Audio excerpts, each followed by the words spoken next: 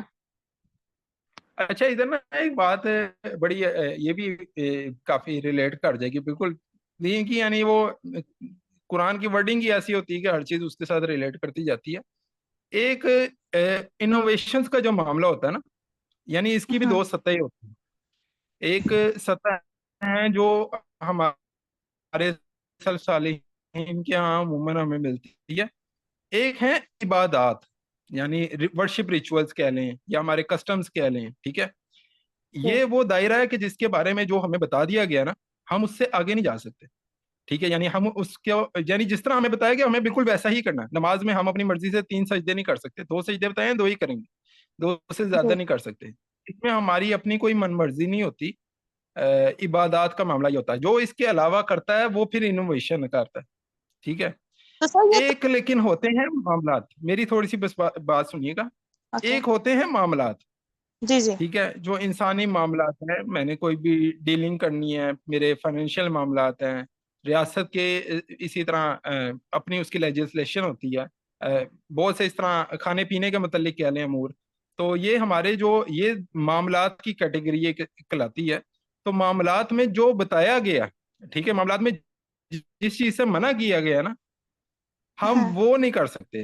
لیکن جس چیز کے بارے میں کوئی بات نہیں کہی گئی وہاں ہماری آزادی ہوتی ہے، وہاں ہمیں بالکل الاؤڈ ہے. جن چیزوں کے بارے میں ہمیں بتایا گیا کہ یار یہ ممنوع ہے، ٹھیک ہے، کبھی بھی یہ نہیں بتایا گیا یہ حلال ہے.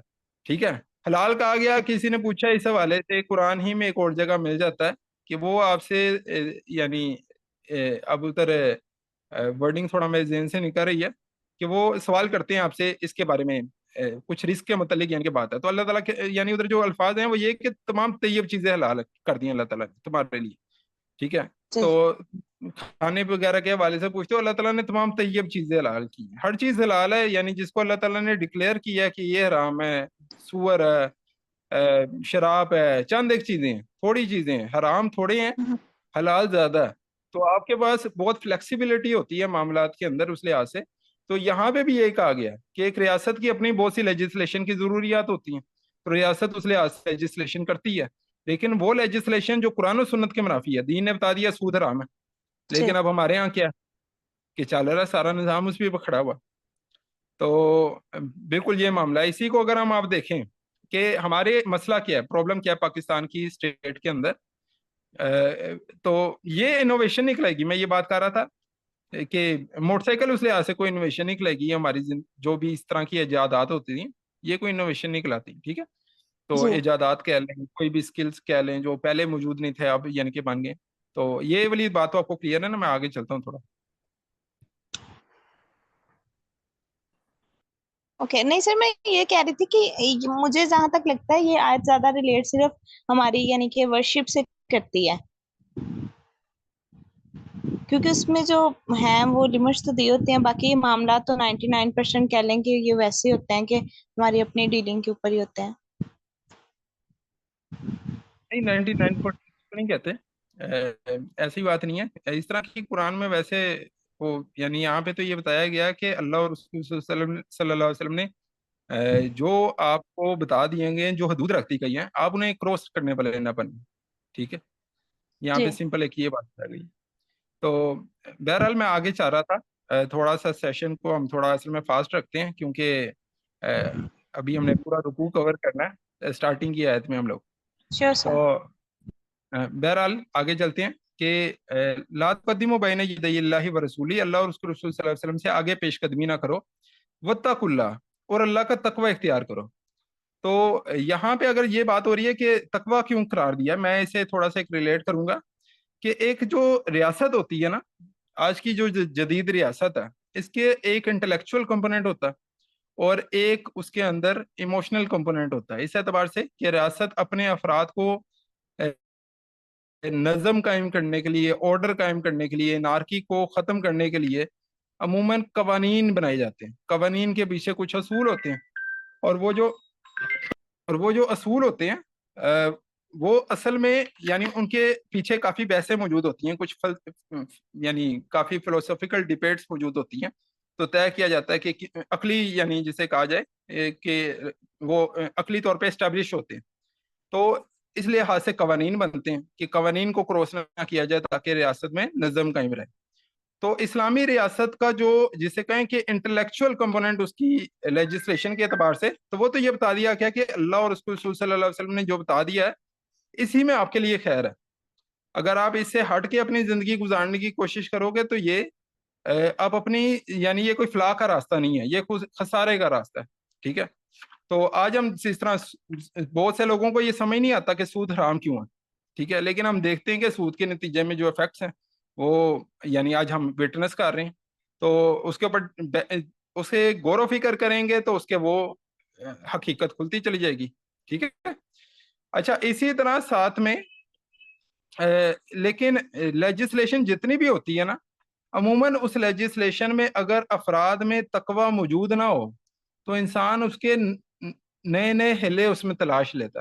ٹھیک ہے. نئے نئے راستے اس میں سے نکال لیتا. تو یہی ہم دیکھتے ہیں کہ بہت سے معاملات کے اندر اسی طرح ہی ہوا ہے. ہمارے جس طرح یہ آئین سازی ہوئی تو آئین سازی میں یہ بات تو رکھ دی گئی کہ کوئی بھی قانون قرآن و سنت کے منافی نہیں رکھا جائے گا، لیکن چونکہ دل میں چور تھا اس لیے انہوں نے ایک چور دروازہ رکھ دیا. اگر بن جائے قانون اس کے منافی تو کیا ہوگا؟ کوئی پینلٹی نہیں رکھی گئی. کوئی بھی اصول طے ہوتا ہے، کوئی بھی قانون طے ہوتا ہے، اس کی کوئی خلاف ورزی ہوگی تو اس کے نتیجے میں کوئی پینلٹی ہونی چاہیے نا، تو کوئی بھی نہیں رکھی گئی. تو یہ ایک لوپ ہول ہے جو یہاں پہ رکھا گیا. اس کی وجہ کیا تھی کہ افراد میں تقوی وہ موجود نہیں تھا. ٹھیک ہے. تو انہوں نے اس طرح مچھلیاں پکڑنے کے پھر وہ نئے طریقے ہیں جو نکل آتے ہیں. ٹھیک ہے. ان اللہ سمیع علیم، یقیناً اللہ تعالیٰ سننے والا ہے اور جاننے والا ہے. یعنی اللہ تعالیٰ تم جو بھی کام کرتے ہو یعنی کوئی بھی بندہ اگر اپنی بات کو اللہ تعالیٰ کی بات کے اوپر مقدم رکھ رہا ہے تو یہاں پہ یہ بتایا گیا کہ اللہ تعالیٰ تمہاری نیتوں کو بھی جانتا ہے اور اللہ تعالیٰ زیادہ بہتر جانتا ہے تمام حقائق کو. یعنی تم اپنی بات کو جو آگے رکھ رہے ہو اللہ اور اس کے رسول صلی اللہ علیہ وسلم سے آگے، اس کا مطلب کہ تم یہ کر رہے ہو کہ تم اللہ اور اس کے رسول صلی اللہ علیہ وسلم سے زیادہ جانتے ہو. ٹھیک ہے. بہت سے لوگ ہیں نا، ہم دیکھتے ہیں کہ ہمارے معاشرے کے اندر وہ کہتے ہیں یار اسلام ایک آؤٹ ڈیٹڈ دین ہے، آج کے دور میں یہ اسلامی ریاست وغیرہ یہ خواب ہے. ٹھیک ہے، سراب ہے. بہت سے لوگ کہتے ہیں کہ بھائی اسلامک یہ ہماری جو بینظیر بھٹو صاحبہ تھیں مرحوم، یعنی وہ ان کا کہنا تھا کہ جی اسلامک پنشمنٹس آر باربرک. ٹھیک ہے، یہ وحشیانہ سزائیں ہیں. تو یہ تو بالکل ہی اور بات ہے، یعنی یہ ایمان کی کیا ادھر پھر بات آ جاتی ہے. بہرحال اللہ تعالیٰ بہتر جانتا ہے ان کے معاملہ وغیرہ کو. تو آگے دیکھتے ہیں کہ اللہ تعالیٰ یعنی یہاں پہ یہ بتا رہے ہیں کہ اللہ تعالیٰ سب سے زیادہ حقائق کو جاننے والے ہیں، تمہارے لیے کیا بہتر ہے کیا بہتر نہیں ہے. تو یہ بات انسان کبھی بھی اپنی عقل کو اللہ تعالیٰ کی بات، اللہ کے رسول صلی اللہ علیہ وسلم کی بات کے اوپر مقدم کرنے کی کوشش نہ کرے. ایک مسلمان کا تو یہ ایمان کا تقاضا ہے. اچھا، دوسری بات کی گئی، میں انٹلیکچوئل کمپوننٹ کی تو بات ہو گئی کہ لیجسلیشن کے اعتبار سے ایک ریاست کے اندر ایک ایموشنل ایلیمنٹ بھی لازمی رکھا جاتا ہے. ہم دیکھتے ہیں کہ جتنی بھی ریاستیں ہیں ساروں کے بانیوں کے حوالے سے اسپیشل کوئی دن منایا جائے گا. تو دوسری بات میں یہ کہہ رہا تھا کہ ایک ریاست کا ایک ایموشنل کمپوننٹ ہوتا ہے اور وہ اس میں شخصیات ایسی رکھی جاتی ہیں کہ جس کے ذریعے سے انہیں جوڑا جاتا ہے. ان شخصیات کے ذریعے سے ریاست میں ایک اتحاد کی ایک کیفیت پیدا کی جاتی ہے. تو ہمارے دیکھتے ہیں کہ ہمارے یہاں علامہ اقبال ہیں. علامہ اقبال کا تو اتنا دن نہیں منایا جاتا، پچھلی بار کوئی انہوں نے منا لیا تھا، لیکن قائد اعظم کا عموماً یعنی کہ بنایا جاتا. اسی طرح اگر آپ چلے جائیں امریکہ کے اندر چلے جائیں، جن لوگوں کے کوئی ہیروز نہیں ہے تو وہ پھر ہیروز بناتے ہیں، وہ کوئی سپر مین وغیرہ یا اس طرح کے کوئی دوسرے ہیروز بناتے ہیں. بہرحال ہر کنٹری کی آپ دیکھیں گے، انڈیا میں دیکھیں گے تو وہاں پہ گاندھی، نہرو، ان شخصیات سے افراد کو یعنی ان کے اوپر موویز بھی بنتی ہیں. اور موویز بنانے کا مقصد ہی یہی ہوتا ہے کہ اس کے نتیجے میں افراد کا ایک تعلق ان شخصیات کے ساتھ پیدا ہو، قوم کی ایک محبت ان کے اندر پیدا ہو، ملک و ملت کے حوالے سے وہ پھر ایک پیٹروڈزم کا جو جذبہ ہوتا ہے وہ پیدا کرنے کی کوشش کی جاتی ہے. بہرحال جو اسلامی ریاست ہے اس میں جو اس کا جو ایموشنل کمپوننٹ ہے وہ ادھر اگلی یعنی کہ آیت کے اندر یعنی ادھر مینشن ہوا، اور وہ یہ کہا گیا کہ یا ایھا آمنو، اے وہ لوگوں جو ایمان کے دعوے دار ہو، لا ترفعوا اصواتکم فوق صوت النبی، نہ تم بلند کرو اپنی آوازوں کو نبی صلی اللہ علیہ وسلم کی آواز کے اوپر. یعنی تم کوئی بات بھی، ایک تو ہوتا ہے، یعنی یہ آپ صلی اللہ علیہ وسلم کے دور میں تو ایسا تھا کہ آپ صلی اللہ علیہ وسلم کی جو بات کرتے تھے اس آواز کے اوپر بھی، اس ایمپلیٹیوڈ کے اوپر کسی اور کا ایمپلیٹیوڈ کا ہائی ہو جانا، یہ ایمان کے منافی کی بات قرار دی گئی ہے ادھر. ٹھیک ہے کہ اور منع کیا گیا اس حوالے سے کہ تم اپنی آواز بھی جو ہے ان کی آواز سے بلندتر نہ کرو. ہمارے دور میں یہ کیسے ٹرانسلیٹ ہوگا؟ ہمارے دور میں تو یعنی یہ بات آ جائے گی کہ اللہ کے رسول صلی اللہ علیہ وسلم نے جو بیان کر دیا ہے، جو ان کی حدیث ہے، جو ان کی سنت ہے، اس سے اپنی عقل کو اس کے اوپر فوقیت دینا یا اپنی بات کو اس کے اوپر مقدم رکھنا. ایک بندہ حدیث پیش کرتا ہے تو دوسرا اسے کہتا ہے جی میں ایسے مانتا ہی نہیں، ٹھیک ہے، فوراً ہی اس کو آؤٹ رائٹلی ریجیکٹ کر دیتا ہے، حالانکہ اس سے اس کا علم نہیں ہے اس کی سنت کے حوالے سے. ٹھیک ہے، وہ کہہ سکتا ہے کہ میں اسے دیکھ لیتا ہوں، یہ آپ صلی اللہ علیہ وسلم کی اگر حدیث ہے مجھے سمجھ نہیں آ رہی، میں اسے قبول کرتا ہوں، ٹھیک ہے، اگر تو ایسا ہے تو اس کی میں سند دیکھ لوں گا. تو آج ایک فرد کا تو یہ معاملہ ہونا چاہیے. ٹھیک ہے، تو یہاں پہ یہ بتایا گیا کہ تمہارا جو یعنی ہماری جو ملت ہے، اسلامی ملت ہے، اس کا جو جذباتی مرکز ہے وہ محمد رسول اللہ صلی اللہ علیہ وسلم کی شخصیت ہے. ہمارے پاکستان کے اندر جس شخصیت سے ہمیں جوڑا جاتا ہے وہ عموماً محمد علی جناح رحمہ اللہ کی شخصیت ہے. ہماری جو اصل میں قائد اعظم ہے یہ ہمیں کلیئر ہونا چاہیے کہ وہ اصل میں محمد رسول اللہ صلی اللہ علیہ وسلم کی شخصیت ہے. ٹھیک ہے، قائد اعظم محمد علی جناح، ہم انہیں اگر قائد اعظم کہتے ہیں تو ان کی وہ جو مسلمانوں کے لیے انہوں نے ایک یعنی احیاء اسلام کے حوالے سے جو انہوں نے کوشش کی ہے، پاکستان کو اسلام کا قلعہ بنانے کے حوالے سے، یا ایک مسلمانوں کی آزادی کے حوالے سے جو انہوں نے کوشش کی ہے، اس اعتبار سے تو وہ ہمارے قائد ہیں. ٹھیک ہے، لیکن ہمارے اصل جو ہے اسلامی ریاست کے اندر اصل جو شخصیت ہے، ٹھیک ہے، جس کے ساتھ ہمارا تعلق صحیح معنوں میں سب سے، جس سے ہم اینڈ اس پہ رکھیں گے لیول کے اوپر، تو وہ محمد صلی اللہ علیہ وسلم کی شخصیت ہے. یہ ہمیں کلیئرٹی حاصل ہونی چاہیے. ٹھیک ہے، وَلَا تَجْهَرُوا لَهُ بِالْقَوْلِ كَجَهْرِ بَعْضِكُمْ لِبَعْضٍ، اور نہ تم اپنی آوازیں اونچی کرو ان کے سامنے ان کی بات کے اوپر کہ جیسے تمہاری آپس میں ایک دوسرے کی باتیں ہوتی ہیں. أَن تَحْبَطَ أَعْمَالُكُمْ، مبادہ یہ کہ تمہارے اعمال حبط ہو جائیں. آج تو لوگوں کا یہ معاملہ ہے، لوگ توہین کرتے ہیں. ٹھیک ہے، نعوذ باللہ. تو توہین رسالت تو ایک بہت جسے کہیں گھٹیا چیز ہے. یہاں پہ تو آواز بھی بلند کرنا، آپ صلی اللہ علیہ وسلم کی بات کے اوپر اپنی بات کو مقدم رکھنا، یعنی یہاں پہ تو اس کی بھی ممانعت ہے، اور اس کے حوالے سے کہا گیا کہ تمہارے تو اعمال حبط ہو جائیں گے، صفر سے ملٹی پلائی ہو جائیں گے، زیرو ہو جائیں گے. وَأَنْتُمْ لَا تَشْعُرُونَ، اس حال میں کہ تمہیں خبر بھی نہیں ہوگی. آگے کہا گیا کہ ان الذین یغضون اصواتهم عند رسول اللہ. اب یہ بات ہو رہی ہے کہ آپ صلی اللہ علیہ وسلم کے جو ساتھی ہیں، جنہوں نے جو غلبہ دین کی کوشش میں آپ صلی اللہ علیہ وسلم کے ساتھ رکھے ہیں، ان کا معاملہ کیا ہے؟ ان الذین یغضون اصواتهم عند رسول اللہ، رسول اللہ، یقیناً وہ لوگ کہ جو اپنی آوازوں کو پست رکھتے ہیں اللہ تعالیٰ کے رسول صلی اللہ علیہ وسلم کے ہاں، یعنی ان کے حضور میں، ان کے پاس. اولئک الذین امتحن اللہ قلوبہم للتقوی، یقیناً وہی لوگ ہیں کہ اللہ تعالیٰ نے ان کے جسے کہیں ان کے دلوں کا امتحان لے لیا تقوی کے لیے، یعنی تقوی کو وہ کوالیفائی کر گئے. آج بہت سے لوگ ہیں جو صحابہ کرام رضوان اللہ اجمعین کی شخصیت کو بھی وہ جسے کہیں کہ اس کے اوپر بھی بہت زیادہ اعتراضات کرتے ہیں. تو یہاں پہ تو یہ بتایا گیا کہ ان کا معاملہ کیا ہے، صحابہ کرام رضوان اللہ اجمعین کا، یعنی آپ صلی اللہ علیہ وسلم کے بعد دین ہم تک جو پہنچا ہے وہ آپ صلی اللہ علیہ وسلم کے اصحاب کے تھرو پہنچا. ٹھیک ہے، تو آپ صلی اللہ علیہ وسلم کے اصحاب کا جو معاملہ ہے وہ یہاں پہ بتایا گیا کہ اللہ تعالیٰ کے ہاں وہ کوالیفائی ہو چکے. ٹھیک ہے، تو لہم مغفرت و اجر عظیم، یقین انہی کے لیے مغفرت ہے اور اجر عظیم ہے. ان الذین ینادونک من وراء الحجرات اکثرهم لا یعقلون، یقیناً وہ لوگ کے جو پکارتے ہیں من وراء الحجرات. اب یہاں پہ آیا گیا کہ یعنی اس کا جو معنی کیا جاتا ہے، ورا اگر آپ نے لفظ سنا ہوگا ماورا، ٹھیک ہے، ماورائے انسانی معاملات. ٹھیک ہے، ماورائے انسانی معاملات جو انسان کے یعنی انسان کی اپنی جسے کہیں جو اس کا قوت ہے، اختیار ہے، اس سے باہر. تو ورا اصل میں کہ ماورا کہتے ہیں اسے، اسی طرح ہم کہتے ہیں نا ماورائے طبیعت بھی اس لیے استعمال ہو جاتا ہے. تو ماورا اصل میں ورا ہے باہر. ٹھیک ہے، حجرات کہتے ہیں یہ اصل میں حجرہ کی جمع ہے، حجرہ کہتے ہیں کمرے کو. تو اس صورت کا نام حجرات ہے. تو یہ رومز،